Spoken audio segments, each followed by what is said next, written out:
Algunas escenas de este programa fueron grabadas nuevamente, incluyendo imágenes de las investigaciones.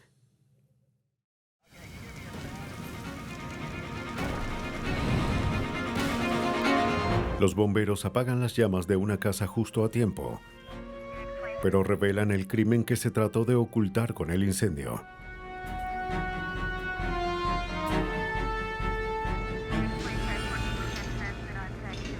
La muerte de una mujer en una bañera parece accidental, al principio.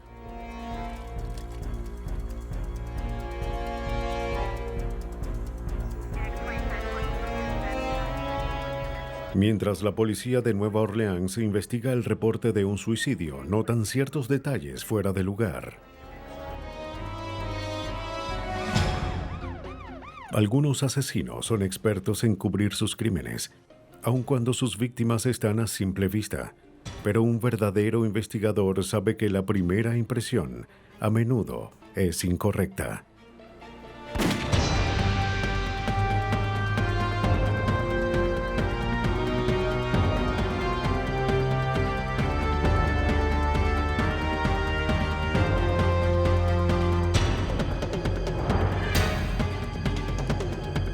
Los nuevos detectives, casos estudiados por la ciencia forense.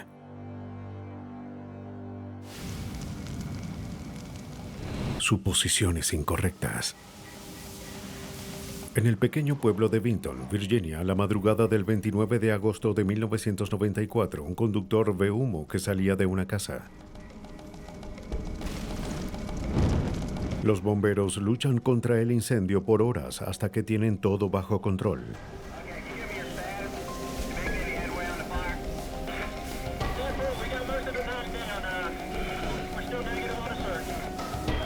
Los patrones del incendio y su velocidad indicaban que había sido provocado. Si el conductor no hubiese llamado, la casa y todo lo que contenía habrían sido completamente destruidos.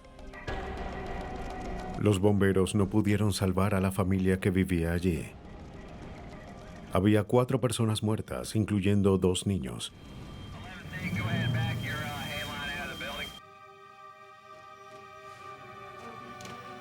Pero una vez que el humo se disipa y se examinan los escombros, descubren que la familia no había muerto en el incendio. Abajo, Teresa Hodges fue estrangulada.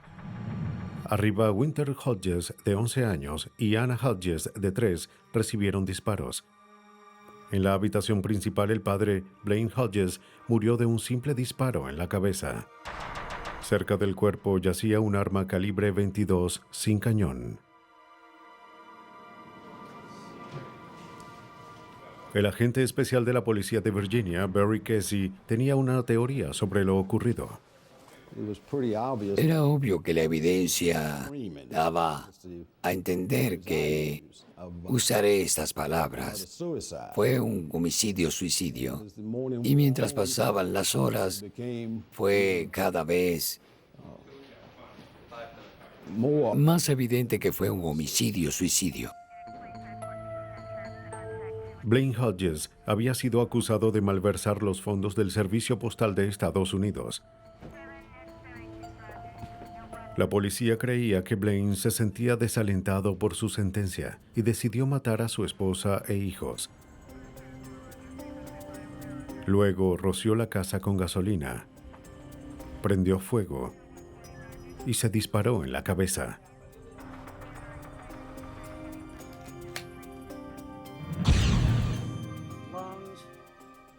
En la autopsia, el forense en jefe de Virginia Occidental, David Oxley, empieza a dudar de la teoría del homicidio-suicidio. Cuando examiné los cuerpos de todos ellos, lo primero que me impactó fue que el hombre, Blaine Hodges, había muerto mucho antes que los otros 3. El cuerpo del señor Hodges estaba descompuesto, los otros cuerpos no lo estaban. Oxley le dijo al agente Casey que Blaine Hodges no pudo haber matado a su familia. Había muerto al menos 12 horas antes que ellos. El arma encontrada en la escena también hizo surgir dudas. Las balas halladas en las víctimas eran calibre 22, al igual que el arma encontrada al lado de Blaine Hodges. El número de serie había sido borrado, por lo que rastrear el arma era imposible. El cañón desaparecido también obstaculiza el caso. El cañón de un arma deja marcas y surcos en cada bala que sale disparada. Las balas encontradas en las víctimas tenían esas marcas, es decir, que provenían de un arma con cañón. El supervisor forense William Conrad, de la División de Ciencia Forense de Virginia, estaba convencido de que Blaine Hodges no había apretado el gatillo. Como el arma no tenía cañón y había marcas en esa bala, era evidente que él no pudo haber hecho ese disparo. No hay forma en que él pudiera dispararse en la cabeza y luego quitar el cañón, eso era imposible. Conrad no estaba convencido de que esa pistola fuese el arma asesina. Las balas encontradas en los cuerpos tenían 6 marcas y surcos. Se encontraron los manuales del arma hallada en la escena, que mostraban que el patrón normal era de 8 marcas y surcos. Conrad concluye que el arma hallada en la escena era una pantalla a fin de despistar a la policía. En una escena, si se trata de inculpar a alguien, es normal dejar un arma que no esté vinculada al incidente y tratar de hacernos creer que esa era el arma asesina. Lo que parecía un homicidio y suicidio en la escena se había convertido en solo un asesinato para los forenses. En lugar de ser una pista para los detectives, el arma no fue de mucha utilidad en este punto de la investigación. No había sospechosos, balas para comparar y al parecer ni siquiera un arma asesina. Lo único que los detectives sabían era que alguien más había matado a la familia y luego trató de hacerlo ver como un homicidio y suicidio. El asesino esperaba que las llamas destruyeran la evidencia. Los detectives que analizaban la escena del crimen ahora tenían una nueva labor: revelar al asesino. La policía no tenía idea de quién había matado a la familia Hodges. Interrogan a sus amigos, esperando hallar pistas sobre quiénes pudieran ser sus enemigos. Su amigo más cercano era un hombre llamado Earl Bramblett, quien solía quedarse con la familia. Los niños lo llamaban tío Earl.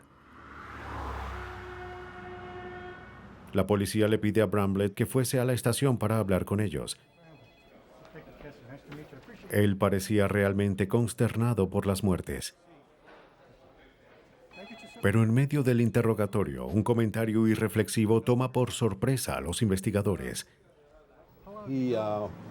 Hizo un comentario espontáneo y dijo: ese sinvergüenza tenía una hermosa familia, pero los mató y se suicidó. En ese momento supe que Bramblett debía estar involucrado en el asesinato de la familia Hodges. Para que alguien supiera esos detalles, además de la policía, tenía que haber estado allí cuando ocurrieron los asesinatos. Los medios no habían informado sobre la teoría del homicidio y suicidio, y la policía no la mencionó a nadie afuera del departamento. Bramblett reveló un detalle que solo el asesino podía conocer. Casey no divulgó sus sospechas. Necesitaba más evidencia para poder actuar. Bramblett aceptó volver para otro interrogatorio. Cuando no se presenta, la policía va al hotel donde se quedaba, ya que no tenía una dirección fija. Como no contestaba la puerta, los detectives piden una llave de la habitación para asegurarse de que se encontrara bien. Bramblett llega justo a tiempo para detenerlos. Con una actitud beligerante, los desafía a que lo arresten. Bien, ¿y por qué no me arrestan ahora mismo? Para la policía, se comportaba como un hombre culpable, ¿No quieren arrestarme? ¿No creen que lo hice? que creía que los detectives no podrían atraparlo. Las propias palabras de Bramblett lo convirtieron en sospechoso, pero eso no probaba nada.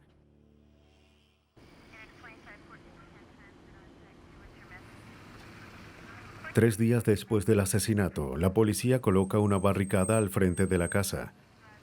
El incendio había empezado a las 4:30 de la mañana. Esperaban que al detener a los autos que pasaran a esa hora, encontraran a alguien que hubiese pasado por el lugar antes de que se incendiara.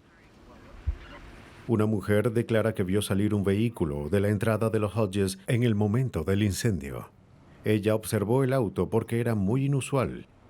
Una vieja camioneta blanca con una puerta trasera negra. No vio el número de placa ni al conductor. Hola, tenemos una orden. Procederemos a registrar sus pertenencias. ¿La leyó? Mientras continuaban con la barricada, los oficiales regresan al hotel donde Bramblett se quedaba con una orden. Mientras Bramblett observaba, buscaban cualquier cosa que pudiera probar su participación en las muertes de Blaine Hodges y su familia. Afuera estaba una camioneta blanca con una inusual puerta trasera negra.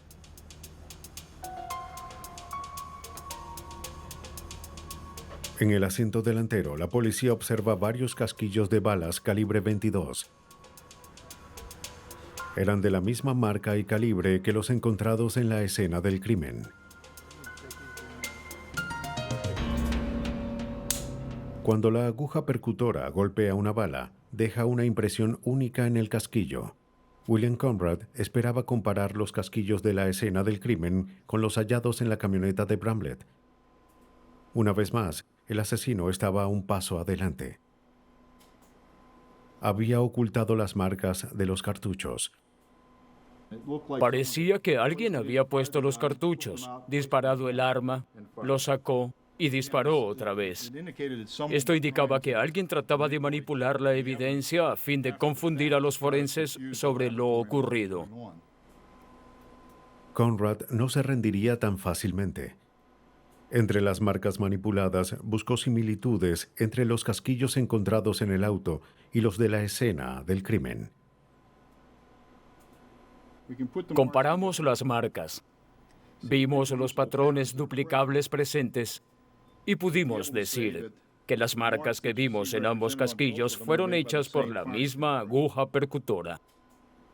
Después de un análisis profundo, encuentra lo que buscaba.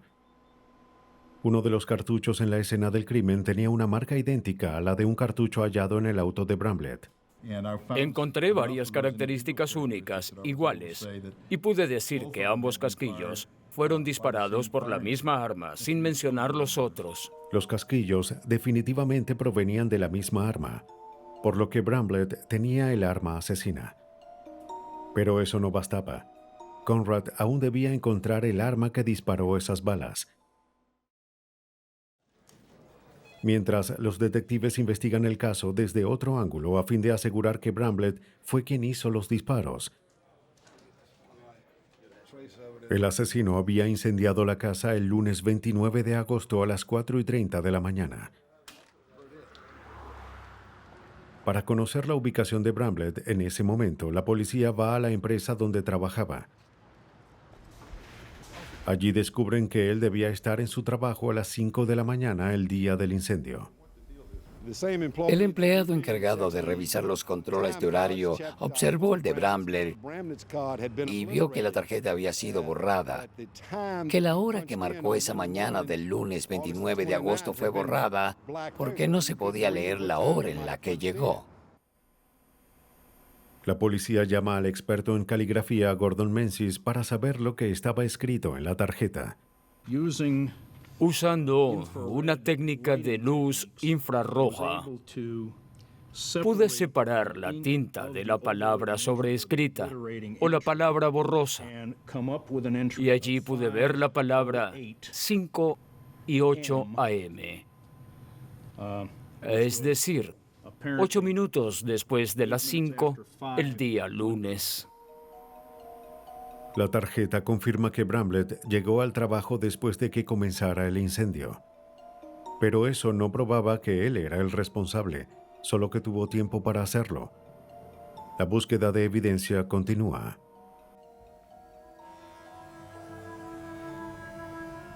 El empleado de Bramblett comenta que la mañana después de que la policía registrara la habitación de Bramblett, este llegó furioso al trabajo. Una hora después, otro empleado notó que salía agua por debajo de una puerta. Halló un par de pantalones que pensó eran de Bramlett. Olían al solvente usado en la compañía. El gerente pensó que sería importante entregárselos a la policía.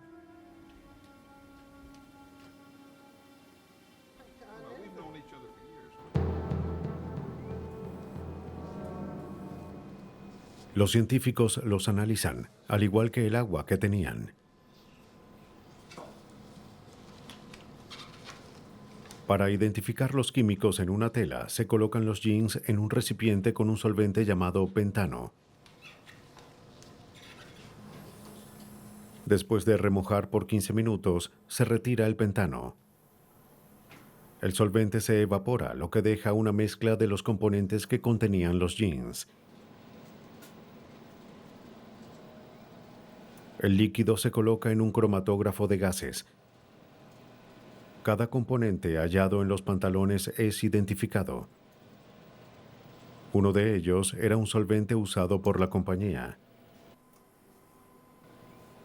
Otro era gasolina, lo que se utilizó para incendiar el hogar de las víctimas asesinadas. Los investigadores creían que Bramlett trató de limpiar los jeans mojados con combustible, pero terminó dejándolos donde cualquiera pudiese encontrarlos. Aunque se trataba de evidencia sólida, también era circunstancial, al igual que todo lo demás. Los investigadores no se rinden. Esperando que ese no fuese el único descuido de Bramlett, buscan más evidencia en el contenedor de la empresa. Junto con varios documentos de Bramlett, encuentran una camiseta con las palabras clase de secundaria William Byrd de 2001. Una de las víctimas, Winter Hodges, de 11 años, tenía una camiseta idéntica, pero había desaparecido de la escena sin explicación alguna. La camiseta encontrada en el contenedor al parecer era de la víctima. Los investigadores se alegran. Solo Bramlett podía haber conseguido la camisa y tirarla en ese contenedor, pero eso no probaba su culpabilidad.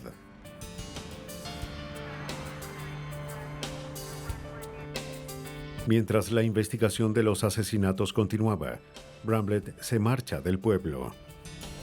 Aunque la policía de Virginia no lo pierde de vista, creían que no tenían nada para detenerlo. No se dieron cuenta de que tuvieron lo que necesitaban desde el principio. La policía estaba segura de que Earl Bramlett asesinó a la familia Hodges, pero eso no significaba nada en un tribunal. Para probarlo, debían ubicarlo en la escena. El arma parecía una pista crucial. Solamente no sabían cómo encajaba. El asesino se había esmerado en que el arma no pudiera ser identificada. Sin un número de serie no podía ser localizada. Los investigadores no podían hacer una prueba de balística. No tenían razón para creer que la pistola hallada en la escena fuese el arma asesina. De acuerdo con el manual de referencia, la bala disparada de esa arma tendría 8 marcas y surcos, pero las balas halladas en la escena solo tenían 6. El arma estuvo guardada por un año, mientras que el caso contra Bramlett se enfriaba. Luego, en otra investigación, Conrad observa un arma de la misma marca que la usada en el caso de Bramlett. Probó el arma y se dio cuenta de que las balas tenían 6 marcas y surcos en lugar de 8. El manual se había equivocado. Conrad sabía que el arma encontrada en la casa de los Hodges era el arma asesina. El asesino le había quitado el cañón porque pensó que así el arma sería ilocalizable. Pero la policía encontró al culpable gracias a los casquillos y otras evidencias forenses. Al vincular el arma con Earl Bramlett, la policía al fin obtuvo la última pieza de evidencia para probar que él era el asesino. Luego, su hermana en Indiana dio información sobre el posible motivo. Bramlett, quien quizás se sentía amenazado, le envió varias grabaciones para que ella las guardara.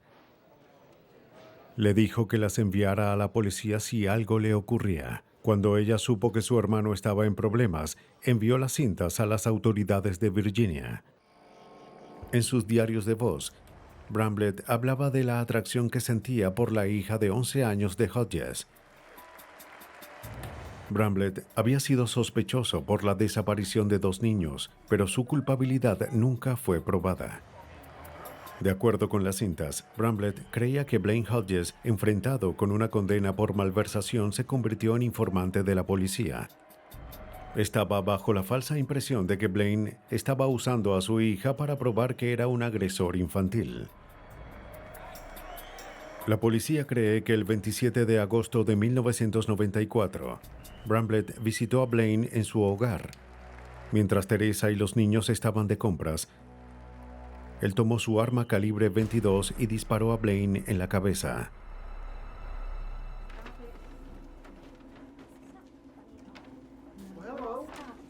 Según los amigos que lo vieron después ese día, cuando Teresa regresó a casa, Bramblett le dijo que Blaine estaba deprimido porque iba a prisión y que necesitaba algo de tiempo a solas. Como el buen tío que fingía ser, convenció a Teresa y a los niños a ir a acampar en las montañas cercanas. Mientras Blaine Hodges yacía muerto en la habitación principal, su esposa e hijos estaban con su asesino. Pero solo tendrían 24 horas más de vida. Al día siguiente, Bramblett volvió a asesinar al estrangular a Teresa Hodges. Después de matar a ambos padres, Bramblett guardó su último acto brutal para los niños.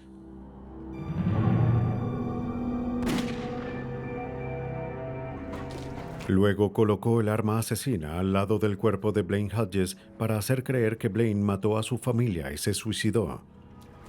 Estaba seguro de que la gasolina que esparció por la casa causaría un enorme incendio y que la policía creería la teoría del homicidio-suicidio. Pero poco después de que Bramblett escapó, un conductor observó las llamas y llamó a los bomberos.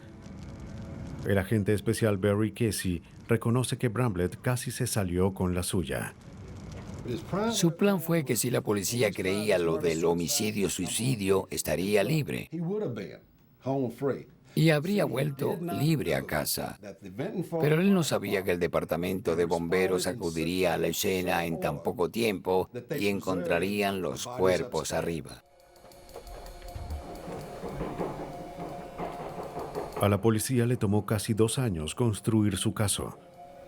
Bramblett se había mudado a Carolina del Sur, pero las autoridades nunca lo perdieron de vista.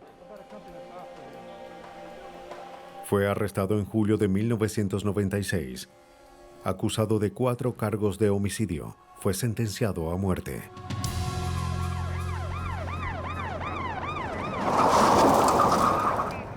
Los asesinos pueden ocultar sus crímenes de muchas formas, pero a veces la verdad está justo bajo la superficie. El 29 de abril de 1997, la policía de la comunidad de Marion, Pensilvania, acude al hogar de Craig Rabinowitz. Craig llamó al 911 diciendo que su esposa estaba inconsciente en la bañera.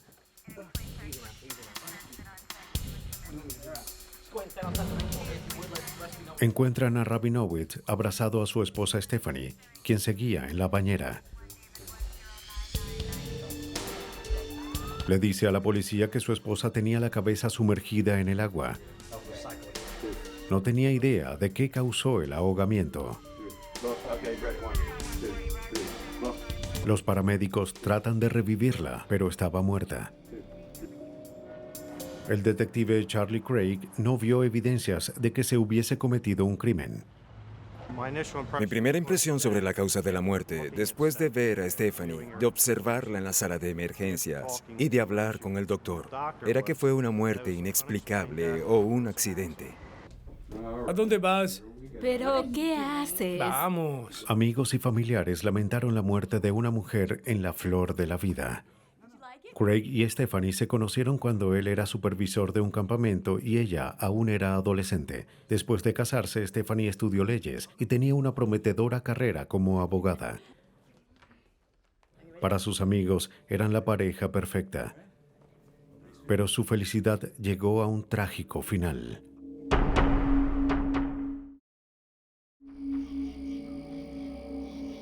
Craig declara que la noche en la que murió su esposa, él miraba un partido de hockey mientras ella tomaba un baño. Escuchó un golpe que provenía de allí, como el sonido de una botella de champú que cayó en el suelo. Cuando pasan 35 minutos y su esposa no salía del baño, él va a verla. La encuentra sumergida en el agua y su rostro estaba azul. Trató desesperadamente de revivirla y luego llamó al 911. Los detectives tenían intuición para las inconsistencias, y aunque no había razones para dudar de que la muerte fuese un accidente, algo los inquietaba. Los paramédicos mencionan que la víctima llevaba joyas, incluyendo un reloj. El compañero de Charlie Craig, detective Richard Peffel, les preguntó a algunas de sus amigas si se bañaban con joyas. Y casi todas ellas me dijeron, claro que no. A la primera a quien le pregunté fue a mi esposa. Cuando regresé a las 4 de la mañana, la desperté y le dije, Nancy, cuando tomas un baño, ¿llevas tus joyas? Ella me dijo, ¿no? ¿Por qué? Y le dije, no te preocupes, duerme. Este extraño detalle mueve a los investigadores a buscar otras inconsistencias. Revisan los registros del hospital. Había algo más que no estaba bien. Después de morir, la temperatura de un cuerpo suele bajar 1 grado por hora, y es más rápido si se está en el agua. Cuando la víctima llegó al hospital, su temperatura tenía solo 1 grado por debajo de lo normal, es decir, que había muerto solo 10 minutos antes de la llamada al 911. La declaración de su esposo de que pasaron 35 minutos después de oír un golpe no era lógica. Mientras las sospechas de los detectives aumentaban, el forense Halbert Fillinger pidió hacer una autopsia para saber por qué una mujer saludable moriría de forma tan repentina. Craig Rabinowitz se niega, diciendo que las leyes judías exigían que el cuerpo fuese enterrado antes del atardecer del día después de la muerte y que debía permanecer intacto. Pero en casos de muertes misteriosas o repentinas, el forense puede rechazar las objeciones religiosas a menos que el tribunal indicara lo contrario. Según la ley judía, Stephanie debió ser enterrada antes del próximo atardecer. Y el doctor Fillinger recibió presión por parte de los familiares para que entregase el cuerpo a fin de ser enterrada de acuerdo con su fe. Pero él insistió en que no entregaría el cuerpo hasta realizar una autopsia completa. Cuando examinan el cuerpo, no hallan marcas ni heridas que indicaran cómo cayó la víctima. Según Fillinger, eso no es inusual. Si hay lesiones en la parte frontal del cuerpo ocurridas justo antes de la muerte y se examina el cuerpo justo después, puede que no se halle nada. Pero en el momento de la autopsia, hecha 12 horas después de la muerte, las heridas de la víctima empezaron a aparecer, así como la verdad sobre su muerte. Los forenses creían que realizarían una autopsia de rutina a la víctima de una muerte misteriosa. Aunque las circunstancias eran trágicas, los analistas no esperaban toparse con un crimen, pero pronto se encontrarían cara a cara con un homicidio. La primera señal de un crimen fue al observar la piel bajo los ojos de la víctima, donde las lesiones hicieron una acusación silenciosa. Cuando la sangre desaparece de esas lesiones, la piel a su alrededor se vuelve muy pálida y las heridas son tan notorias como un faro en la noche. Heridas como esas son causadas por falta de oxígeno, a menudo cuando la víctima se asfixia o es asfixiada. La estrangulación era una posibilidad que había que investigar. La víctima no tenía marcas externas alrededor del cuello, pero debajo de la piel, el daño en el tejido confirma las sospechas de Fillinger. Por supuesto, cuando abrimos el cuerpo hallamos evidencia de una estrangulación severa. Había lesiones en el cuello. El misterio de la repentina muerte de Stephanie Rabinowitz había sido resuelto, lo que dio comienzo a una investigación de homicidio. Los detectives Charlie Craig y Richard Peffel, junto con el fiscal Bruce Castor, tenían un sospechoso. El esposo de la víctima, Craig Rabinowitz, lo interrogan en presencia de su abogado.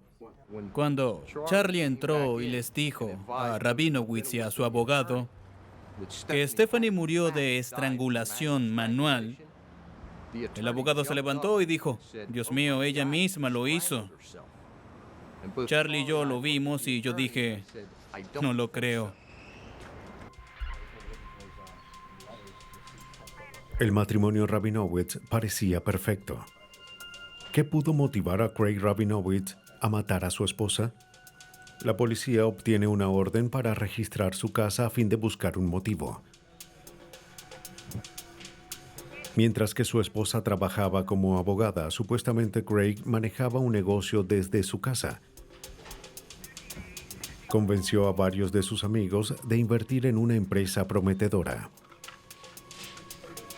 Pero al registrar su casa, la policía no halla evidencia de que él manejara un negocio. Los detectives casi se rinden, pero uno de ellos encuentra una bolsa plástica encima de un closet. La bolsa estaba llena de recibos y registros financieros. Estos revelan que Craig Rabinowitz estaba viviendo una mentira. Cuando registramos la bolsa, vimos algunas cosas importantes, como un libro de compras. También hallamos recibos de tiendas de empeño que indicaban que se habían empeñado algunas joyas. Hallamos recibos de tiendas por muebles que había comprado aparentemente para otra mujer. En todo este caso, dio la imagen del esposo devoto, amoroso y feliz, pero vimos lo contrario en esa bolsa.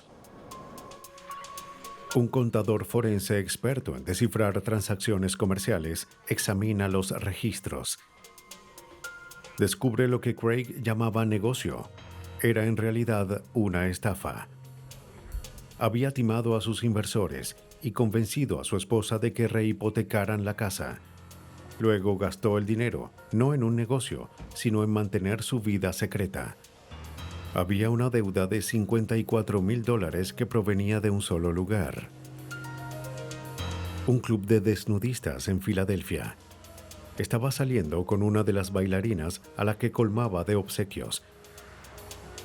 Cuando su esposa muere, Craig estaba inundado de cientos de miles de dólares en deudas.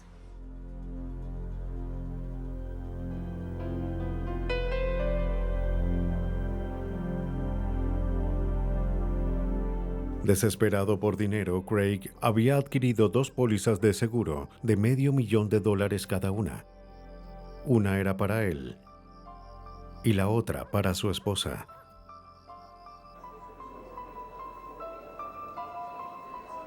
En un libro de contabilidad hallado en el ático, Craig calculó qué patrimonio tendría si su esposa muriese, prueba de que el crimen fue premeditado. Después de cobrar el seguro y pagar sus deudas, tenía $1.2 millones para gastar. Cuando estaba en las últimas, Craig se aprovecha de su inocente esposa y la estrangula hasta matarla. Llenó la bañera, esperando dar a entender que se había ahogado accidentalmente. Luego llamó a la policía. Parecía un plan muy sencillo. Según Charlie Craig, demasiado sencillo. Muchos me dijeron que este sujeto debió haberlo visto en una película o en un libro. Bien, mientras nos acercábamos al juicio, no dejé de pensar en eso. Así que miré las fotografías, ya que recordé que él tenía un libro relacionado con la muerte. Había un libro en el escritorio de Rabinowitz que pareció fuera de lugar durante el registro. El autor afirmaba que pocas muertes eran seguidas por una autopsia. Craig Rabinowitz era un estafador. Cuando nos enteramos de esto, de que solo 13% de las muertes tenían una autopsia, Craig Rabinowitz hacía el papel de estafador. Se arriesgó cuando supo que las circunstancias estarían dramáticamente a su favor y que Stephanie no tendría una autopsia. Pero la autopsia sí se realizó, lo que expuso a Craig Rabinowitz como un estafador que fue demasiado lejos. Por asesinar a su esposa, fue sentenciado a cadena perpetua sin libertad condicional.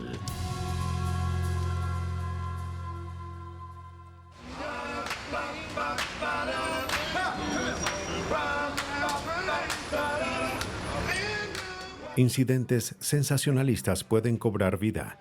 En cualquier lugar a la gente le encantan los escándalos, en especial si ciudadanos respetables están involucrados. En Nueva Orleans, donde la gente no se impacta fácilmente, los investigadores tendrán que resolver un escándalo que dejó intranquila a esta ciudad.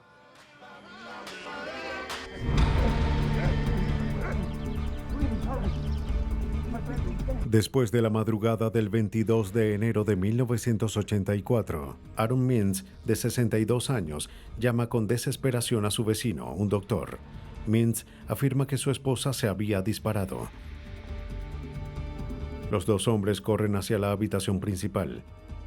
Allí el doctor encuentra a Pam Mintz boca arriba en su almohada y ve un agujero de bala al lado derecho de su cabeza. Tenía un arma en la mano. El doctor revisa sus signos vitales mientras Mintz esperaba cerca.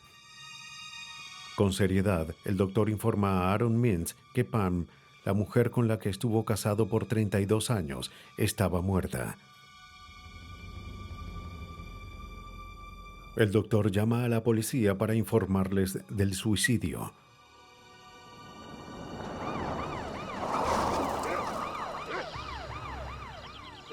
Los agentes llegan para hacer un informe.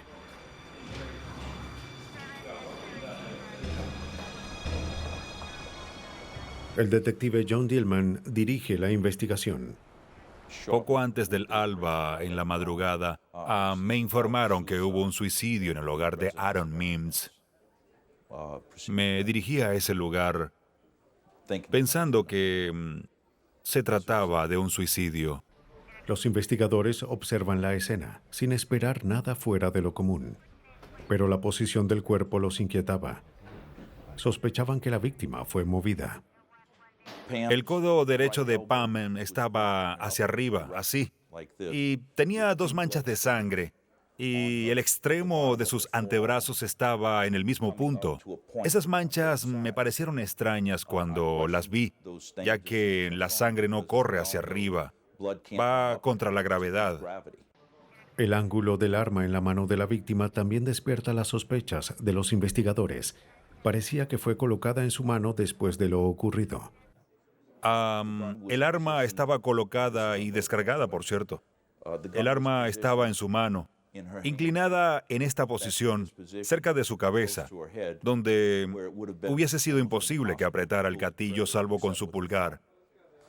La mano no apretaba el arma, lo que me hizo pensar que el brazo en realidad estaba en la cama, pero que el codo fue flexionado y puesto en esa posición y que luego el arma fue colocada en la mano para hacer creer que era un suicidio.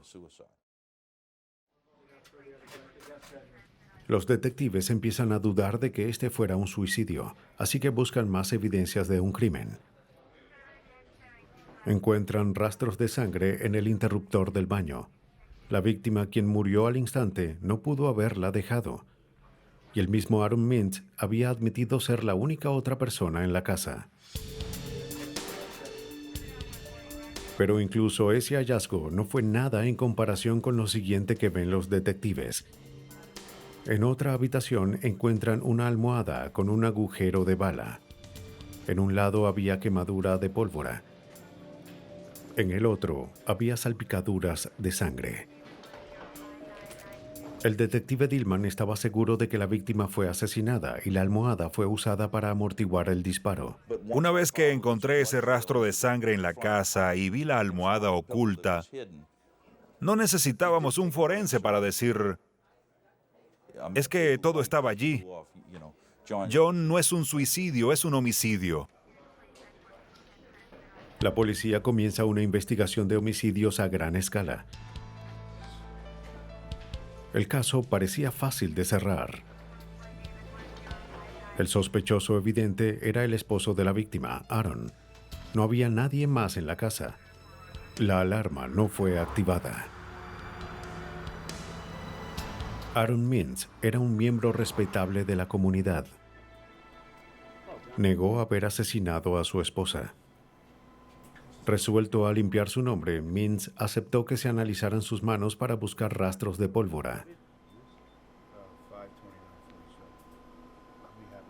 Si él disparó el arma, el residuo quedaría adherido a su piel. Pero Aaron admite haberse lavado las manos antes de la prueba.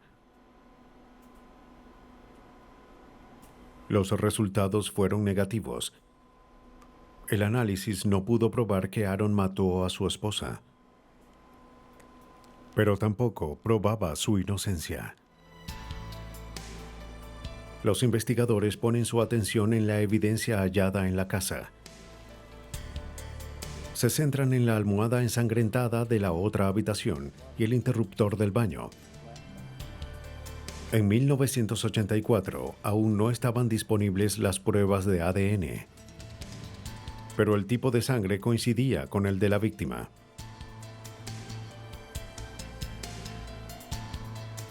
Las manchas de sangre al frente y en la manga de la bata de Aaron también coincidían.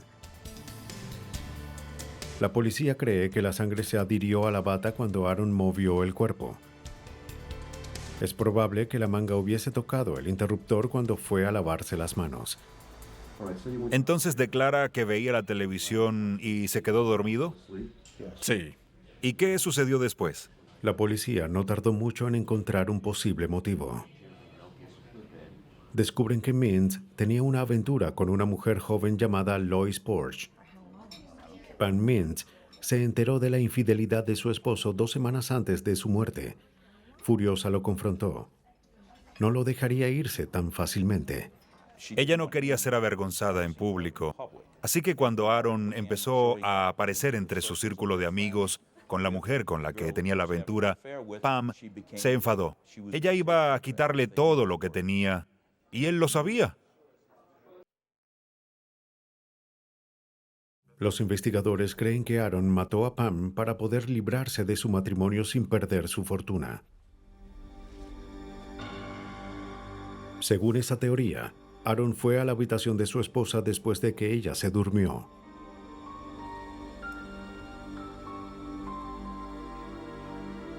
Le dispara en la cabeza, usando la almohada para amortiguar el sonido y no alertar a los vecinos.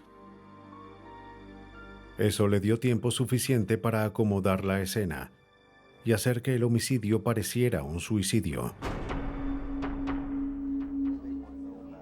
Mintz fue acusado de homicidio, pero contrata al prominente abogado de Nueva Orleans, Michael Fauer. Al igual que la mayoría que lo conocía, Fauer se sorprendió de que lo arrestaran. Para mí fue realmente increíble que él fuese sospechoso de una investigación de homicidio, pero al mismo tiempo tampoco sabía que él tenía una aventura. La prensa mostró el caso de forma sensacionalista y se dio énfasis a la almohada ensangrentada. Ante la opinión pública, la culpabilidad de Aaron era evidente. Pero ante los tribunales, la fiscalía se enfrentaba a un gran desafío. A fin de tener la posibilidad de ganar este caso, había que hacerlo con base en la ciencia, había que refutar muchísimas cosas. Para absolver a Aaron Mintz, la defensa desarma el caso de la fiscalía una evidencia a la vez, basándose en la ciencia forense. Una bata ensangrentada, un interruptor con manchas de sangre y una almohada con un agujero de bala. Esa fue la evidencia presentada en el caso de Pam Mintz. Fui arriba y encontré a Pam. No me imaginé que... Para la fiscalía, todo apuntaba a que Aaron Mintz era el culpable. Vi a mi esposa muerta en la cama. Pero la defensa veía las cosas de otra forma. Empiezan con la bata de baño de Aaron, manchada con la sangre de su esposa. Aaron afirma que se había quedado dormido abajo enfrente del televisor. Cuando un fuerte ruido lo despierta, sube a investigar.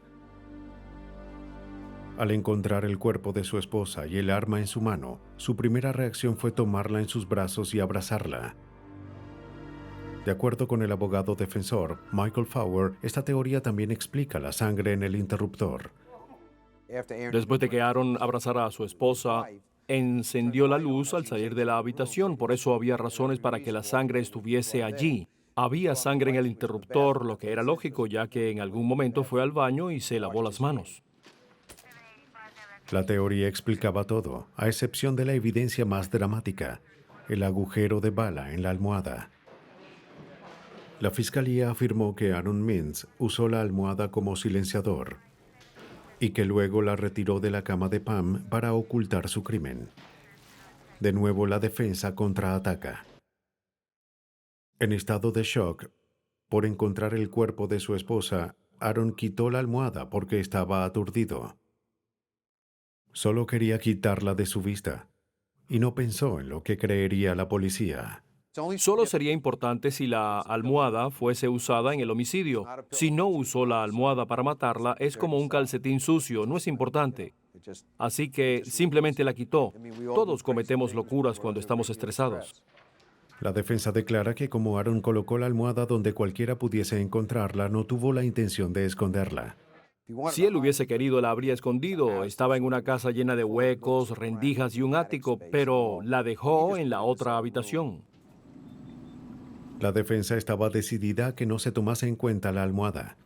Mantuvieron la teoría de que Pam Mintz se suicidó, pero afirmaron que la bala no fue disparada a través de la almohada. La defensa manda a examinar la almohada con Irving Stone, del Instituto de Ciencia Forense de Dallas. Su objetivo era averiguar si la bala fue disparada a través de la almohada como la policía afirmaba.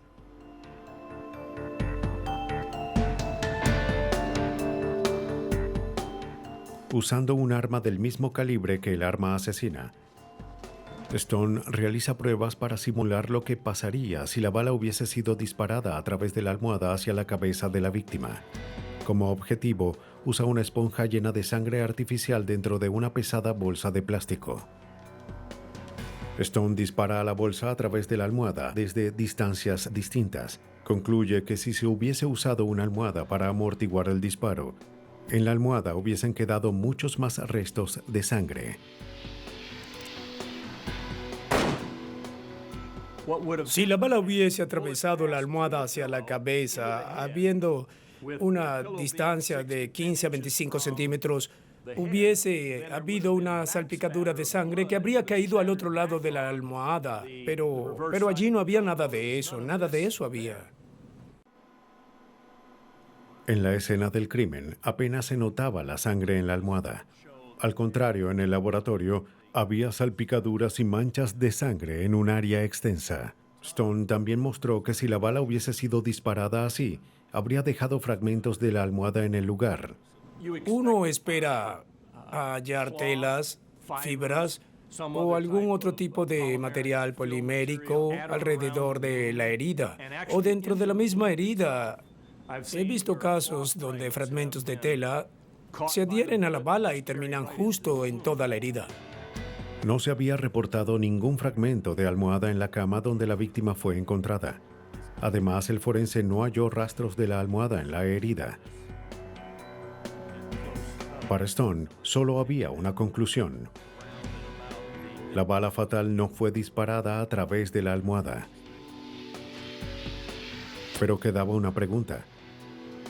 ¿Qué hacía la almohada en la escena en primer lugar? Por una parte, no teníamos que explicar qué hacía la almohada allí, aparte de decir que no fue usada para matar. Por otra parte, estaba allí y teníamos que enfrentarnos a eso. La fiscalía mostró a la víctima como una mujer engañada que su esposo había asesinado para seguir con su aventura. Pero la defensa ofrece una imagen completamente distinta de ella. Describen a Pam Mintz como una mujer vengativa con un largo historial de problemas emocionales. La traición de su esposo había sido más de lo que podía soportar. Planeó una venganza perfecta.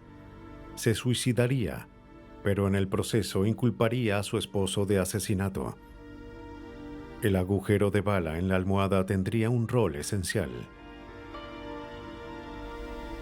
El ama de llaves de los Mintz declaró haber visto a la víctima dejar la casa un día antes de morir, con lo que parecía ser una almohada junto con ropa para lavar. Más temprano había visto un arma en la cama de la señora Mills. La defensa sugiere que Pam, a fin de vengarse, disparó una bala a través de la almohada.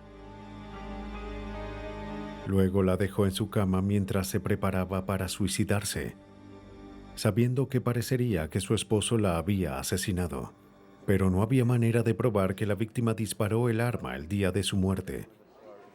La policía no analizó sus manos en búsqueda de rastros de pólvora. Fauer cree que este fue un grave error.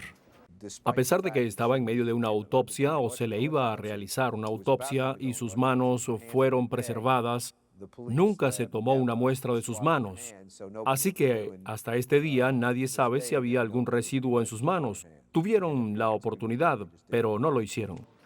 Si se hubiese demostrado que Pam no disparó el arma, la policía habría tenido evidencia sólida de que el caso no fue suicidio. Si se probaba que Pam sí disparó el arma, se habría reconocido la inocencia de Aaron. Pero Dillman cree que los resultados podían haber sido confusos.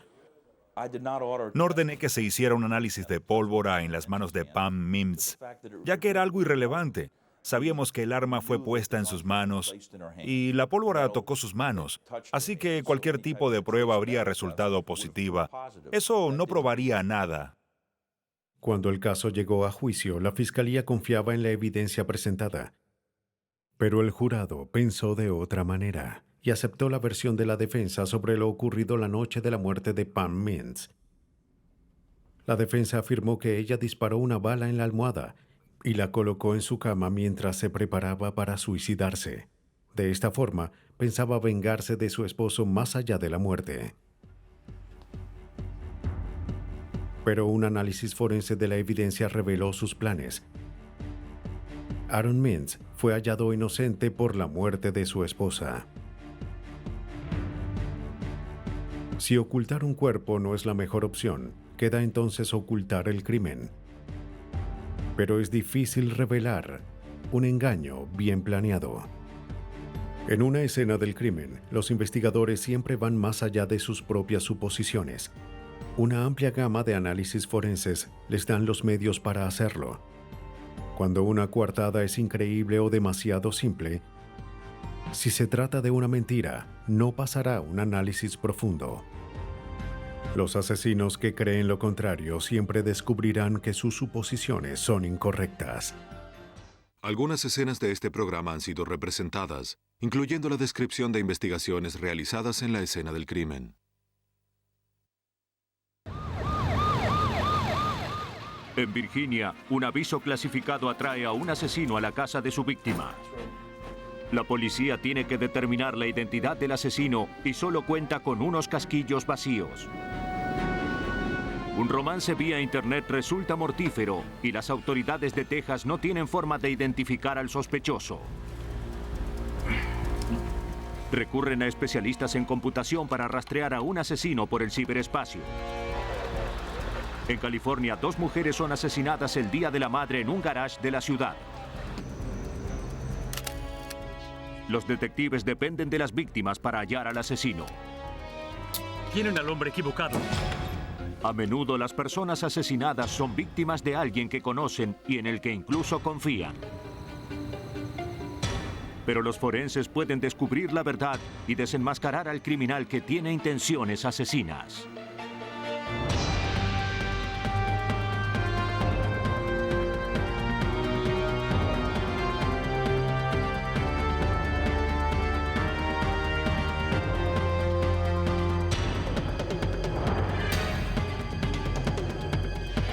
Los nuevos detectives. Casos estudiados por la ciencia forense. Hoy presentamos Intenciones asesinas. El 24 de septiembre de 1997 por la tarde, oficiales de Newport News, Virginia, acudieron a la casa de Harry Kaiser, de 35 años. Uno de sus amigos estaba preocupado por él y llamó a emergencias. Cuando el oficial llegó unos minutos después, no parecía haber nadie en la casa.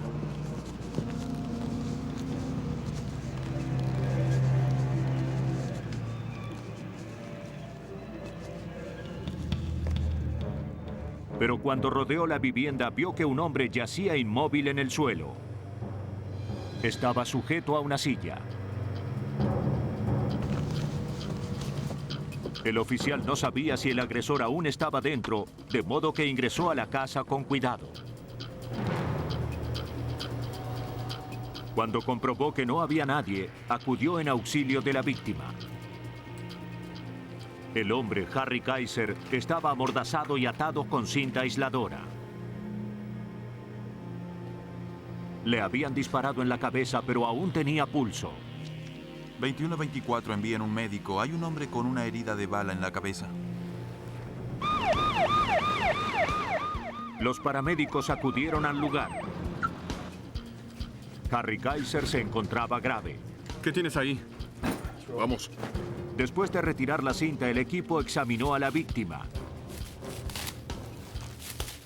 Los oficiales retiraron una pistola calibre 22 de la mano de Kaiser. El arma parecía atascada. Trasladaron a Kaiser al hospital. Poco después de llegar, sin embargo, entraba en coma. Detectives y técnicos forenses comenzaron con la investigación. No había señales de que alguien hubiera entrado a la casa por la fuerza, pero había notorios rastros de una pelea violenta e indicios de que había culminado en un enfrentamiento armado.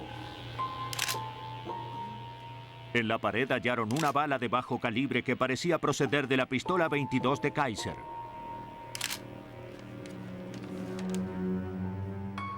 También encontraron varios casquillos de 9 milímetros cerca de donde estaba la víctima. En el suelo, los técnicos hallaron un arete. Y había otra posible pista. Descubrieron el título de propiedad del Porsche de Kaiser que aún estaba estacionado en el frente. Recogieron todo y lo enviaron al laboratorio de investigación. Noté que tenía una luz alta en la parte trasera. Los detectives empezaron a interrogar a los vecinos de Kaiser. Solo uno tenía información útil. Subió a un vehículo. Unas horas antes, un hombre que vivía en la acera de enfrente vio que una persona alta y morena corría hacia un vehículo que estaba estacionado frente a la casa de Kaiser y luego se iba a toda prisa.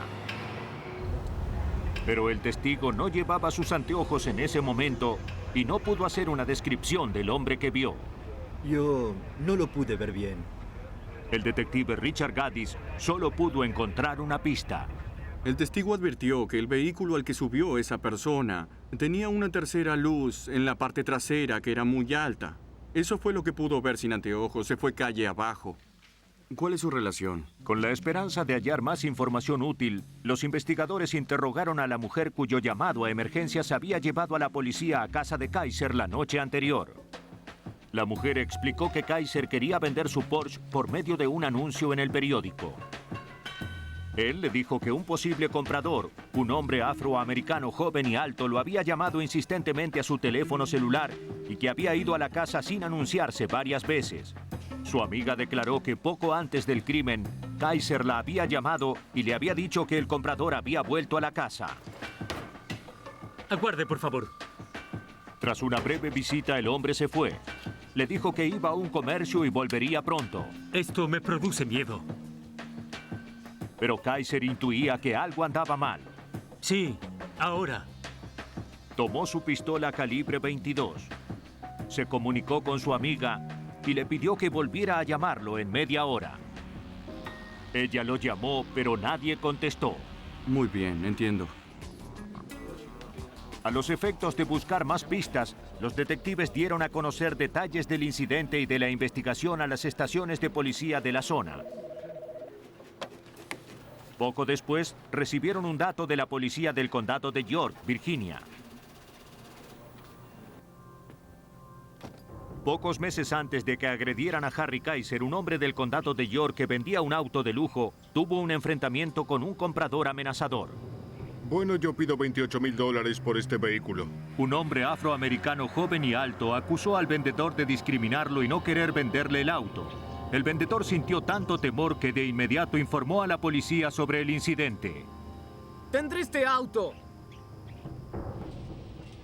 El sospechoso conducía un Geo Tracker, un vehículo con una tercera luz trasera elevada, como el que se vio salir de la casa de Kaiser la noche en que le dispararon. La policía estaba segura de que el mismo hombre era el responsable de ambos incidentes.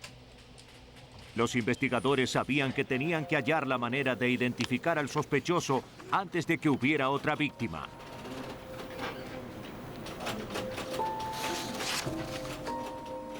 Obtuvieron una orden judicial para acceder a la información del teléfono celular de Harry Kaiser y buscaron números no habituales. Analizamos la información telefónica y eliminamos a toda la gente que Harry Kaiser conocía, a su familia y sus amigos. Había un número de teléfono que no correspondía a ninguno de ellos. Correspondía a una casa de Hampton, Virginia, y el llamado había sido a las 6:45 de la tarde del crimen. ¿Este número le resulta familiar? La dueña de casa no sabía nada del llamado ni de Harry Kaiser. Seguramente usted no llamó, compró alguna propiedad, un auto, una casa o algo así. La pista no parecía conducir a ningún lado, pero luego la mujer agregó que su hijo de 22 años había pensado en comprar un auto nuevo en los últimos días.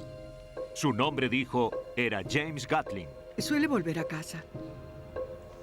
Luego se ubicó a Gatling para interrogarlo. Si bien concordaba con la descripción de la amiga de Kaiser y del hombre del condado de York, no parecía una persona violenta. Gatling admitió que tenía un Geo Tracker y también que había visitado al hombre del condado de York y a Harry Kaiser. Bueno, en verdad, eso no lo sé. Admitió sin problemas que había estado en casa de Harry Kaiser varias veces para ver el Porsche, pero negó tener relación con el crimen y haber estado ahí cuando atacaron a Kaiser. Cuando le preguntaron por qué tenía una oreja lastimada, Gatling no pudo explicarlo. No lo recuerdo. Si bien la herida tenía relación con los elementos hallados en el lugar del crimen, la policía no podía demostrarlo. ¿Lo vio antes? Tras varias horas de interrogatorio, no tuvieron más remedio que liberar a James Gatling. 3 días después del incidente se informó que Harry Kaiser había muerto como consecuencia de las heridas. James Gatling era ahora el principal sospechoso en una investigación de homicidio. La policía averiguó que su conducta era impredecible y empezó a temer que pudiera protagonizar nuevos actos de violencia.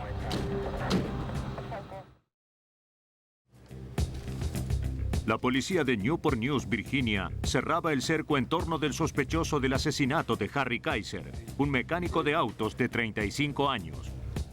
Si bien James Gatling admitía haber estado en la casa de la víctima la noche del crimen, los investigadores no contaban con pruebas que pudieran vincularlo de forma fehaciente al homicidio.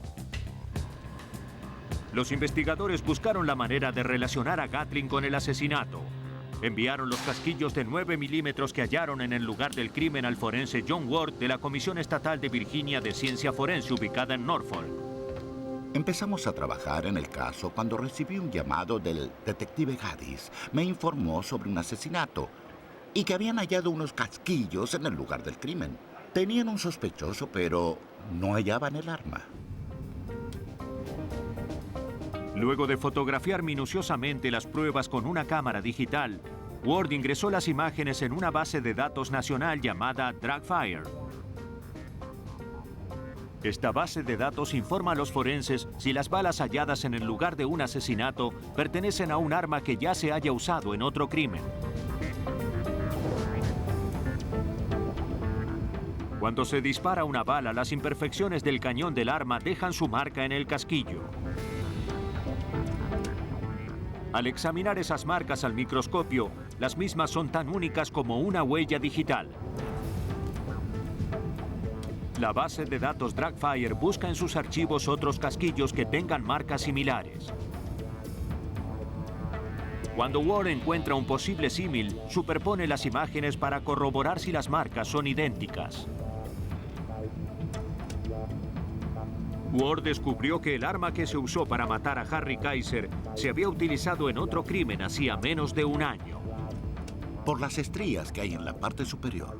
Ahora la policía tenía que descubrir a quién pertenecía el arma. G-A-T-L-I-N-G. Los investigadores pidieron el expediente del caso y descubrieron que el propietario del arma era James Gatlin, de 22 años.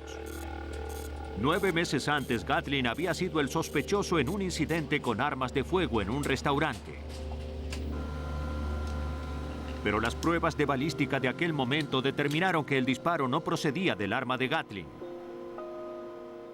Si bien se lo descartó como sospechoso de ese incidente, el registro del arma permaneció en la base de datos Dragfire.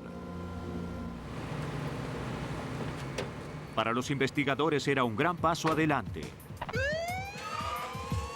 Gatlin no solo había admitido que conocía a la víctima, sino que ahora estaba relacionado con el arma homicida. El 2 de octubre de 1997, James Gatlin fue detenido como sospechoso de homicidio. ¡Dé vuelta el vehículo! Trasladaron su automóvil a la sede policial para examinarlo en detalle. ¡Salga del vehículo! La policía obtuvo una orden para registrar la casa de Gatlin, pero el arma de 9 milímetros no apareció. Sin ella, los investigadores no tenían pruebas concluyentes para relacionar al sospechoso con el crimen. La policía examinó el vehículo de Gatlin en busca de algo que pudiera vincularlo al asesinato de Kaiser. Si bien no hallaron el arma, descubrieron algo que esperaban fuera de utilidad. Un rollo de cinta aisladora negra, similar a la cinta que se había usado para sujetar a Harry Kaiser a la silla. En el laboratorio, los técnicos examinaron cada trozo de cinta procedente del lugar del crimen y compararon los extremos con el de la cinta aisladora negra hallada en el auto de Gatlin. Los bordes de ambos se encajaban perfectamente. Ahora no quedaban dudas. James Gatlin era culpable de la muerte de Harry Kaiser. ¡Levante los brazos! ¡Ey! ¡Los brazos! ¿Qué está ¡Vamos haciendo? arriba! ¡Siéntese en la silla! La policía estima que poco después de que Harry Kaiser hablara por teléfono con su amiga, James Gatlin volvió a la casa. ¡Cruce las manos! Movido por una furia inexplicable, Gatlin redujo a su víctima y la inmovilizó en la silla.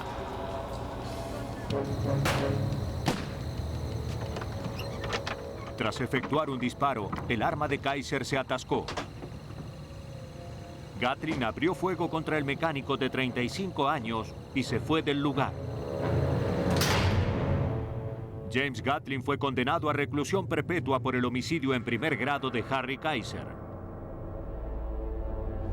En el caso de Gatlin, los detectives rastrearon a un asesino que trató de ocultarse en el anonimato de los avisos clasificados. Para atrapar a una asesina en Texas, los investigadores tendrían que seguir a una misteriosa mujer por un laberinto aún más complejo. En abril del año 2000 y 30 kilómetros al sudoeste de Austin, en la región central de Texas, un hacendado que recorría su propiedad notó que había una manta al costado de un camino. Cuando la levantó, descubrió los restos de un cadáver en descomposición. Personal de la sede policial del condado de Hays y oficiales de la policía montada de Texas acudieron de inmediato al lugar. Tras aislar la zona, el equipo empezó a buscar pistas. Pero en el lugar donde se halló el cuerpo, no había muchas pruebas. Las últimas lluvias habían borrado todo rastro que pudiera haber dejado el asesino. No pudieron hallar nada que tuviera valor forense, aparte de la víctima y la manta que lo cubría. Los investigadores calcularon que el cuerpo había estado ahí unas 2 semanas. La prolongada exposición al sol de Texas había provocado un avanzado estado de descomposición en el cuerpo.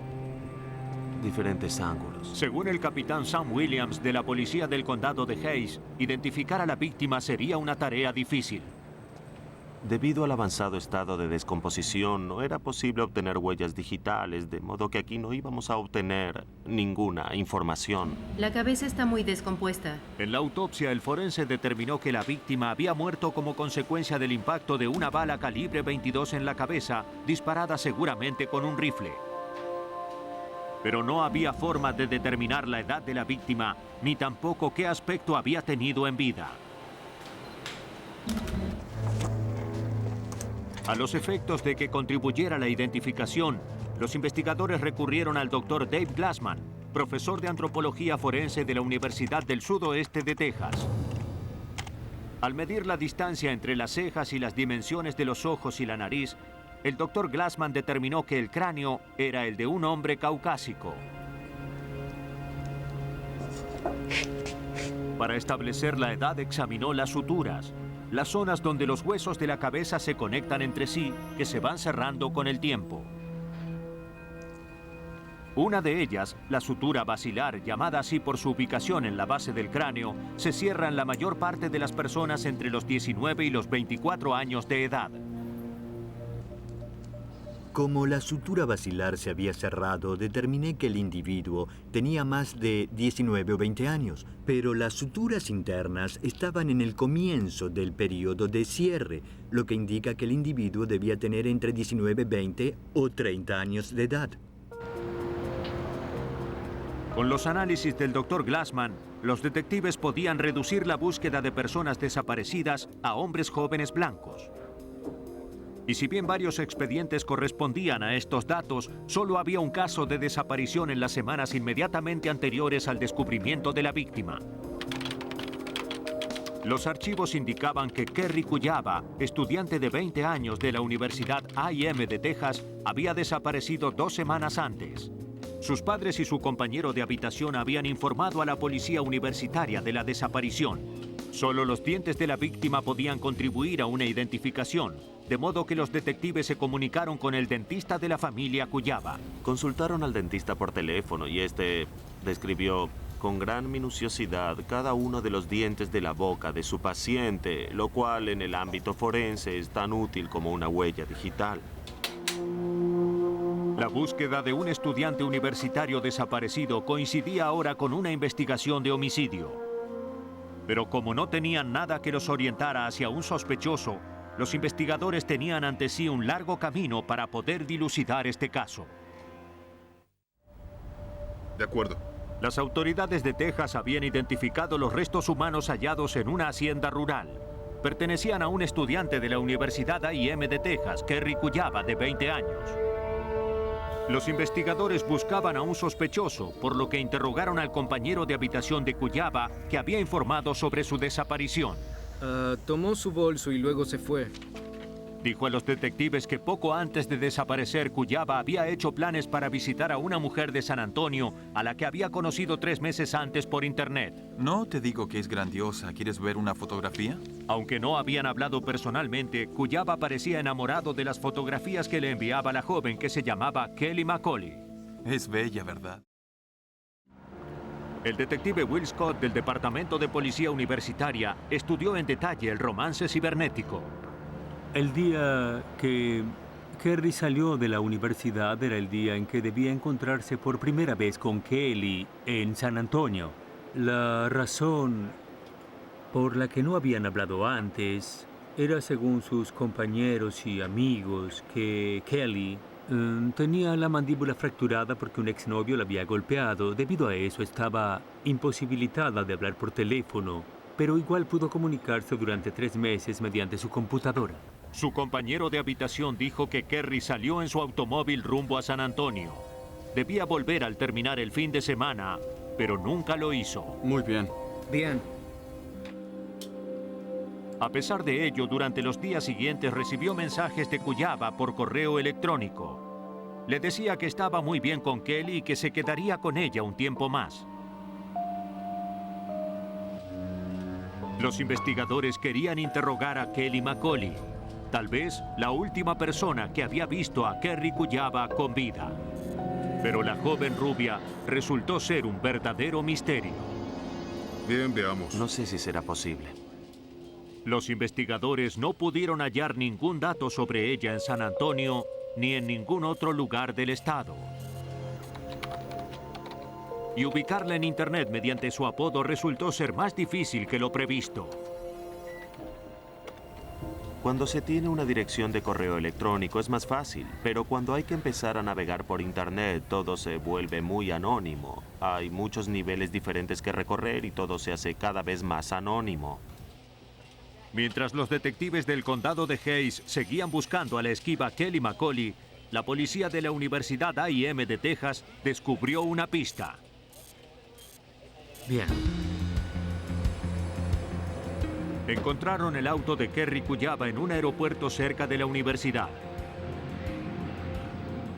El registro de estacionamiento indicaba que lo habían dejado ahí el 10 de abril, unos días después de que saliera rumbo a San Antonio a encontrarse con Kelly. Los detectives examinaron cada centímetro cuadrado del automóvil en busca de alguna pista sobre el asesino de Kerry. En la parte de atrás hallaron sangre humana seca. Los análisis indicaron que procedía del cuerpo del estudiante asesinado. Pero como no había huellas dactilares, sería difícil determinar quién conducía el automóvil. Al día siguiente, el compañero de Kerry llamó a los investigadores. Estaba sentado a su mesa. No lo sé. Había recordado algo que ahora le parecía muy importante. Días después de que Kerry partiera hacia San Antonio, volvió a su habitación y halló a un joven sentado ante la computadora de Kerry. El joven se presentó como el hermano de Kelly McCauley. De acuerdo, bien. Dijo que buscaba material de estudio para Kerry Kuyaba. Como no sabía que su compañero corría peligro, él no volvió a pensar en ello. La policía estaba segura de que Kelly McCauley y su hermano tenían alguna relación con el asesinato de Kerry Kuyaba, pero rastrear a estos misteriosos hermanos por las vías tradicionales había sido infructuoso. Seguramente volveré a hablar con usted. Si la policía quería solucionar este caso, tenía que encontrar la forma de rastrearlos en el complejo mundo cibernético. Ninguno de los que trabajaba en la investigación, nadie que perteneciera a la policía ni a los organismos que conocíamos, tenía experiencia en este tipo de comunicaciones a través de Internet. No sabíamos nada de esto, de modo que para nosotros se trataba de un territorio virgen. Hola. Las perspectivas eran desalentadoras hasta que un periódico local publicó un artículo sobre el caso y eso llevó a Cary Lee, un veterano de Internet, a contactarse con la policía. Se había comunicado vía Internet tanto con la víctima como con la sospechosa. Kelly McCauley no dejaba de hablar de su flamante romance. Ella nos contaba que él estaba en su casa, en su departamento, lo que fuera, que estaba estudiando en la cocina, o que miraba televisión en el sofá, o que ella y Kerry irían al cine esa noche. Y nos contaba detalles que no nos interesaban. Pero eso era todo lo que ella quería decir y se prolongó durante muchos días. Se prolongó, comprobaron los investigadores, hasta días después de la muerte de Kerry. La policía estaba descubriendo muchas cosas de Kelly McCauley, excepto dónde hallarlos a ella y a su hermano. Lee ofreció su ayuda. Entregó un disco que contenía un número de teléfono que Kelly McCauley le había dado una vez. Los investigadores rastrearon el número y llegaron a una mujer de San Antonio. Esta les dijo que allí no vivía ninguna Kelly McCauley. Solamente vivía ella con su hijo, Kenny Lockwood, de 31 años de edad. No tiene muchos amigos. En ese momento estaba en el hospital. Media hora tarde.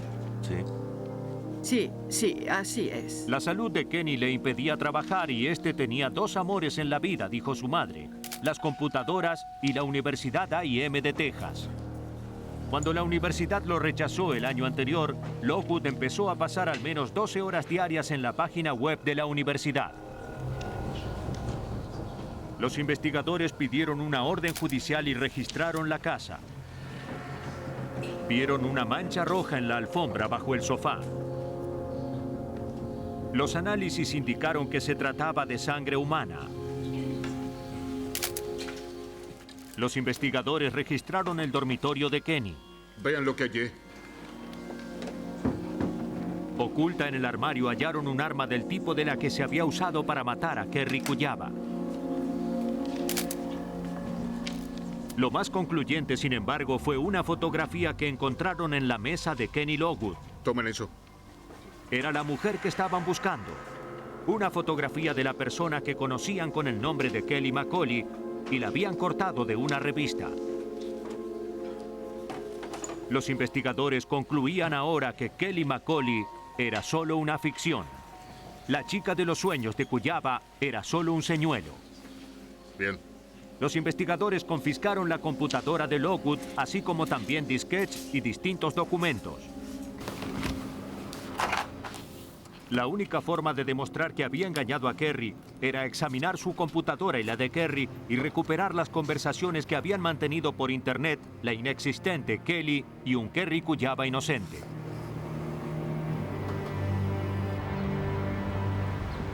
David Burns, de la policía del condado de Hayes, fue uno de los investigadores que examinó los archivos. Nos llevamos toda esa información y luego empezamos a examinar todo lo que se había dicho mediante esas dos computadoras, todo lo que se había hablado vía internet por correo electrónico, todas las conversaciones que se habían mantenido vía internet por correo electrónico. Examinamos todo eso y luego analizamos toda la información. Las conversaciones recuperadas de esa manera indicaban que la Kelly ficticia dialogaba en la red durante horas, sobre todo con Kerry. Lockwood dominaba la situación y alentaba a Kerry Kuyaba. Finalmente sugirió que ambos se encontraran personalmente. ¿Está Kelly? Los investigadores sospechan que cuando Kerry llegó a San Antonio, Lockwood se hizo pasar por el hermano de Kelly. Si bien nadie sabrá nunca qué llevó a Lockwood a hacer lo que hizo, el hoyo en la cabeza de Kerry Kuyaba indicó a los investigadores qué pasó después. En algún momento las cosas salieron mal. Kerry Kuyaba estaba sentado en el sofá cuando recibió el impacto de una bala calibre 22 en la cabeza y cayó al piso. Seguramente murió antes de tocar el suelo.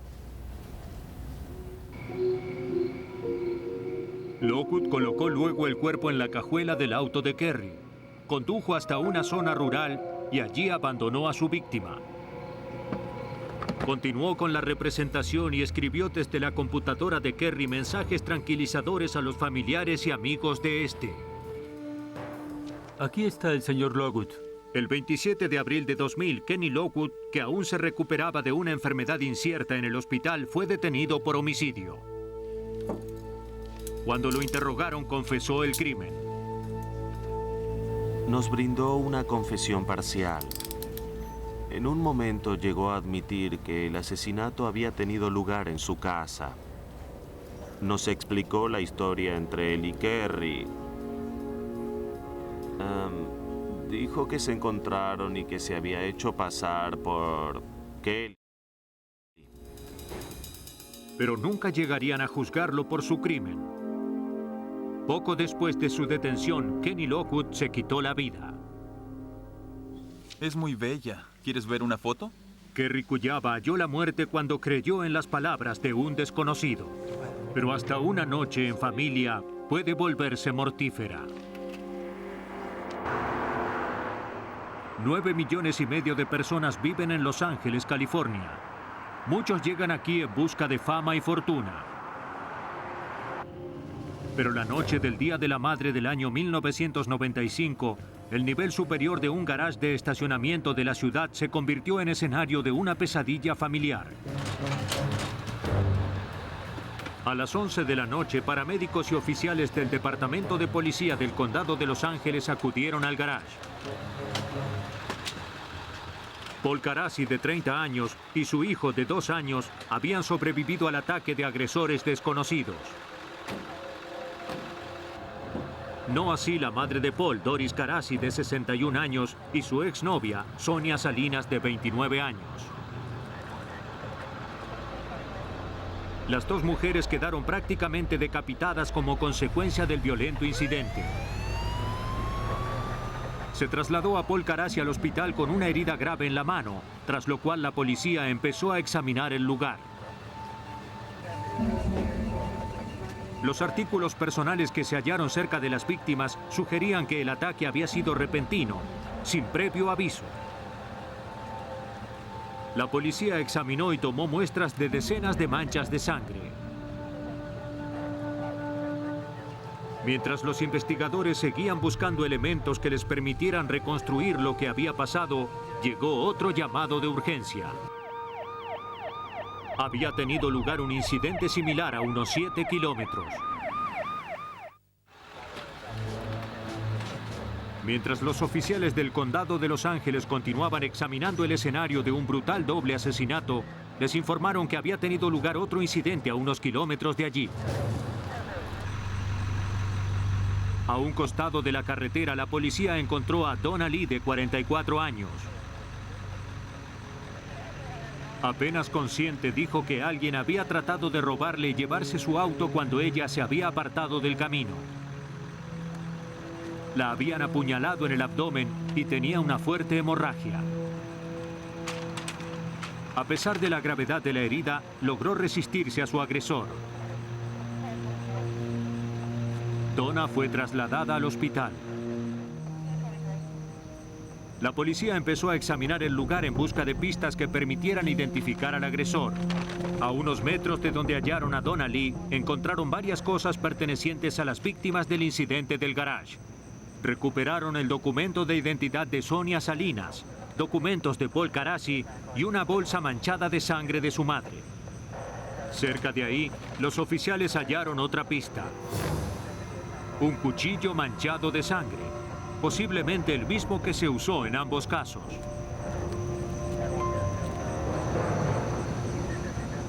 Por lo que parecía, alguien se había lanzado a una carrera de varios kilómetros de violencia. El sargento Sam Muñiz del Departamento de Policía de Los Ángeles estaba a cargo del caso. Bien, dígame, ¿cuántas veces lo vio esa noche? La brutalidad de los asesinatos que tuvieron lugar en el garage era desconcertante. ¿Qué lleva a alguien a hacer algo así? Sobre todo por la forma en que lo hizo. Si miramos las víctimas, veremos que están casi decapitadas. Las apuñalaron de un lado a otro. Bueno, ese hombre estaba enojado o no estaba en sus cabales, ¿verdad? Unas horas después de los incidentes, los investigadores fueron a la casa de Paul Karasi para informar a su familia que éste se recuperaba en el hospital. Parecía no haber nadie en casa, pero advirtieron algo extraño. Paul Karasi compartía su domicilio con alguien llamado Lee, el mismo apellido de la víctima que habían encontrado en la calle. En la convicción de que tenía que ser algo más que una coincidencia, los detectives fueron al hospital a hablar con Karasi. Este les dijo que había llevado a su madre Doris, a su exnovia Sonia y al hijo de ambos de 2 años a cenar fuera en ocasión del Día de la Madre. Ella había sido mi novia. Cuando dieron la espalda al automóvil, alguien los atacó sorpresivamente por la espalda y los arrojó al suelo. Oyó gritos y trató de pelear. Pero cuando quiso quitarle el cuchillo al agresor, este le lastimó la mano. Perdió el conocimiento. Luego, cuando volvió en sí, vio los cadáveres de su madre y de Sonia. Paul declaró que conocía a Donna Lee, la víctima que la policía halló a un lado de la carretera.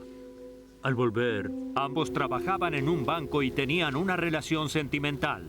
¿Quieres decir lo mismo que anoche? Poco tiempo antes habían decidido vivir juntos. De hecho, su relación con Donna había provocado roces entre él y su exnovia, Sonia Salinas, que también trabajaba en el banco. De acuerdo. Puedo hacerlo. Suena bien. Sonia quería la custodia de su hijo de 2 años y que Paul contribuyera a la manutención del niño. ¿Alguna preferencia? A pesar de las tensiones, Paul no imaginaba que alguien podría querer lastimarlos a él o a su familia. Entonces habíamos terminado de cenar. Seguros de que los dos incidentes estaban relacionados, los forenses del Laboratorio de Investigaciones Criminales del Departamento de Policía de Los Ángeles esperaban dar con pruebas que los orientaran hacia un sospechoso. Empezaron por analizar el cuchillo ensangrentado que se encontró en el lugar en que estaba Donna Lee. Los análisis serológicos confirmaron que el cuchillo tenía sangre de las 4 víctimas. Pero no había huellas digitales. Desesperados por dar con el asesino antes de que volviera a matar, los investigadores empezaron a examinar el auto de Donna Lee en busca de pistas. No encontraron huellas, pero en el asiento trasero hallaron una prueba importante. Era una copia de los papeles del divorcio de Donna Lee que ponían fin a 15 años de matrimonio con un hombre llamado Frank Lee. Los investigadores pensaron que era el primer indicio de un motivo y un posible sospechoso. Frank Lee aseguró que era inocente y accedió a acompañar a los investigadores al departamento de policía. Ahora, párese aquí, por favor. El examen físico del sospechoso no reveló indicios de que hubiera estado en una pelea violenta. Admitió, sin embargo, que su divorcio era una instancia muy desagradable y que le molestaba que Donna lo dejara por Paul Carassi. Si bien el divorcio convertía a Frank Lee en el sospechoso más lógico, el motivo no parecía conformar a los investigadores. Estos pensaban que Paul Carassi, y no su madre y su exnovia, debía haber sido el objeto de la furia de un marido celoso. Finalmente se descartó a Frank Lee como sospechoso del doble asesinato. En la convicción de que seguramente se había pasado por alto alguna otra pista sobre la identidad del asesino, los forenses volvieron a hacer exámenes. La criminalista Beverly Kerr empezó con la camiseta que llevaba Paul Carassi en el momento del ataque. Volví a la camiseta de Paul, la miré y vimos algo que parecía una huella dactilar ensangrentada. Todos la miramos, lo discutimos y empezamos a pensar que era muy posible que se tratara de eso. Los análisis de ADN indicaron que la mayor parte de la sangre que había en la camiseta, sobre todo en la parte de la huella, procedía de su exnovia Sonia Salinas. Pero Carassi nunca mencionó que había tocado a las víctimas. La policía decidió volver a interrogarlo. Cuando le preguntaron cómo había llegado la sangre a su camiseta, Carassi dijo haber olvidado que le había tomado el pulso a Sonia cuando volvió en sí. Agregó que había resbalado y caído sobre la sangre que rodeaba el cuerpo de Sonia y que seguramente se había limpiado la sangre en la camiseta. ¿No fue necesario usar el detector de mentiras? Los investigadores empezaron a sospechar que Paul Carassi ocultaba algo. Lo descubriremos pronto, ¿verdad? Se contradecía cuando hablaba, decía una cosa y luego otra, y de pronto me di cuenta, me dije, tiene que ser este hombre. Debe ser la persona que buscamos porque no tiene una historia coherente. El mejor testigo de los investigadores de pronto se convertía en el principal sospechoso de la brutal matanza del Día de la Madre. En busca de pruebas de que Paul Carassi había matado a su propia madre y a su exnovia, los investigadores recurrieron una vez más al laboratorio. Ahora esperaban que la sangre de la mujer asesinada les brindara pruebas de que Paul estaba detrás de estos actos de violencia. Ahora tenían razones para creer que una de las víctimas, Paul Carassi, era culpable del asesinato de su madre Doris y de su exnovia, Sonia Salinas. Para demostrarlo, la criminalista Elizabeth Devine empezó a reconstruir los hechos que habían tenido lugar en el garage, valiéndose de la camiseta ensangrentada de Carassi. Si bien Carassi había dicho antes que había resbalado en la sangre de Sonia y luego se había limpiado las manos en la camiseta, esa explicación no coincidía con las pruebas. Era evidente que había pasado más que eso. Había mucha sangre. Hubo transferencia por contacto con el cuello de Sonia Salinas. Estaba casi decapitada y él tenía todo el pecho ensangrentado. No es sangre con la que alguien se manche una mano y luego se limpia en la camiseta.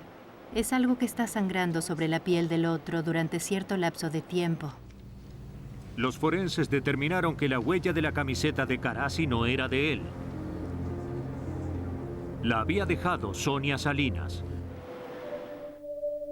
Cuando se comparó la huella de la camiseta y los diagramas de la autopsia de las manos de Sonia, las heridas no coincidían. Sonia había recibido más heridas después de aferrar la camiseta de Paul Carassi. Cuando ella lo tomó de la camiseta, aún no había recibido las puñaladas, de modo que eso fue en mitad del ataque. Una vez iniciado el ataque y antes de que terminara, él dijo que estaba en el suelo y que no tuvo participación, pero quedó demostrado no solo que participó, sino que estaba a menos de 1 metro de ella y pudo tomarlo de la ropa. Los análisis arrinconaron a Carassi. Nuevas investigaciones revelaron que no había actuado solo. Las pruebas de ADN demostraron que la sangre hallada en un zapato de Sonia Salinas correspondía a Donna Lee, la mujer que sobrevivió a una agresión poco después de los asesinatos. Veo sangre de Paul. Eso significaba que Lee había recibido la herida en el abdomen dentro del garage y no a un lado de la carretera como ella había dicho antes. La camiseta estaba aquí. Para demostrar que Donna Lee había mentido para ocultar su participación en el doble asesinato, los forenses empezaron a investigar cómo la sangre de su herida había terminado en el zapato de la víctima. La única forma en que la sangre pudo llegar de esa manera al zapato era si éste hubiera estado en contacto con el abdomen durante cierto lapso de tiempo. Yo intenté muchas posibilidades, muchas posiciones diferentes, muchas teorías sobre cómo pudo haber pasado eso, y la única forma en que pudo pasar es que ella le haya presionado el estómago con el pie mientras Paul la apuñalaba. Y para mí eso demuestra su participación en este crimen. Esto es de Donna. Los investigadores concluyeron que Donna Lee había recibido una puñalada en el abdomen por accidente mientras ella y Paul luchaban por dominar a las víctimas. Así fue. Respondí sus preguntas. Se sometió a Paul Carassi a un detector de mentiras. Se los aseguro, tengo una buena coartada. Cuando le preguntaron si había matado a su madre y a su exnovia, contestó que no. Paul, le tengo malas noticias. Las pruebas indicaban que mentía. Nos mintió aquí y aquí. Con el agregado de las pruebas forenses, Carassi quedó detenido. Tiene derecho a cambiar de opinión si lo desea. Donna Lee aún se recuperaba de sus heridas en el hospital. También fue detenida por el doble homicidio. Los investigadores concluyeron que con la ayuda de Donna Lee, Paul Carassi había empezado a planear el asesinato de su exnovia y su madre cuando los costos financieros de su batalla legal por la custodia de su hijo se hicieron demasiado altos. Paul Carassi no ganaba demasiado dinero a la semana y tenía muchas cuentas que pagar. Su problema era financiero y quería la custodia del niño. ¿Cómo podría quedarse con el niño y también con el dinero? Eso fue lo que pensó. Estaba enojado con ambas, porque su madre respaldaba a Sonia. Estaba furioso. La noche del Día de la Madre, cuando Paul Carassi y su familia iban hacia el auto después de cenar, Donna Lee los esperaba con el arma homicida en la mano. El plan de hacer pasar el homicidio por un robo quedó desbaratado cuando Donna Lee resultó herida durante los asesinatos y se vio obligada a buscar atención médica mientras trataba de deshacerse de las pertenencias de las víctimas. El jurado determinó que Paul Carassi y Donna Lee eran culpables de homicidio en primer grado. Paul Carassi fue condenado a muerte y Donna Lee a reclusión perpetua. Cuando un sospechoso y su víctima tienen una relación estrecha, hallar pruebas de homicidio puede ser un verdadero desafío para los investigadores. Cuando el límite entre familiaridad y odio se hace difuso, queda en manos de los forenses descubrir la verdad y revelar las intenciones asesinas de un criminal.